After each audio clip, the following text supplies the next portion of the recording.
ദൈവത്തിൻ്റെ വചനം നമ്മൾ സങ്കീർത്തനങ്ങൾ വായിക്കുമ്പോൾ 91 നമ്മൾ കാണുന്നു, അവിടെ എഴുതിയിരിക്കുകയാണ്, കഷ്ടകാലത്ത് ഞാൻ വിളിച്ചപേക്ഷിക്കും, അവൻ എന്നെ മഹത്വത്തോടെ വിടുവിക്കും.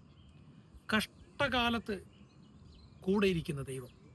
നമുക്കറിയാം, ഈ ലോകത്തിൽ നമുക്ക് അനേക ഫ്രണ്ട്സ് ഉണ്ട്, അല്ലെങ്കിൽ നമ്മുടെ ബന്ധുക്കളുണ്ട്, പലരും നമ്മുടെ കൂടെയുണ്ട്. നമ്മുടെ ഒരു കഷ്ടം വരും, ഒരു പ്രയാസം വരും, ഒരു ദുഃഖം വരും, ഒരു കണ്ണുനീര് വരുമ്പോൾ എത്ര പേര് നമ്മുടെ കൂടെ ഇരിക്കും? ഒരു അതികഠിനമായ പ്രശ്നത്തിലൂടെ നമ്മൾ കടന്നു പോകുമ്പോൾ പലരും നമ്മളെ വിട്ട് ഓടിപ്പോകും.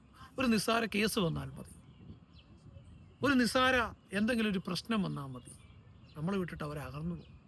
ഒരു കടഭാരത്തിലൂടെ പോട്ടെ, അപ്പോൾ അറിയാം ആരൊക്കെ കൂടെ നിൽക്കുമെന്ന്. എന്നാൽ കഷ്ടകാലത്ത് വിളിച്ചപേക്ഷിച്ചാൽ ഇറങ്ങി വരുന്നൊരു ദൈവം, അതാണ് നമ്മുടെ സർവശക്തനായ ദൈവം. കഷ്ടകാലത്ത് അവൻ കൂടെ ഇരിക്കും.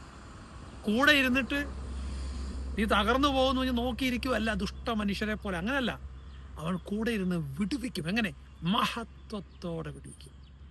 എൻ്റെ ശബ്ദം കേൾക്കുന്ന പ്രിയ സ്നേഹിത, നിന്റെ കഷ്ടകാലത്തിലൂടെയാണ് കടന്നു പോകുന്നത്, ഒരു പ്രയാസത്തിലൂടെയാണ്, ഒരു ദുഃഖത്തിലൂടെയാണ് കടന്നു പോകുന്നത്, ആർക്കും വിടുവിക്കാൻ പറ്റാത്തൊരവസ്ഥയിലൂടെയാണ് കടന്നു പോകുന്നത്.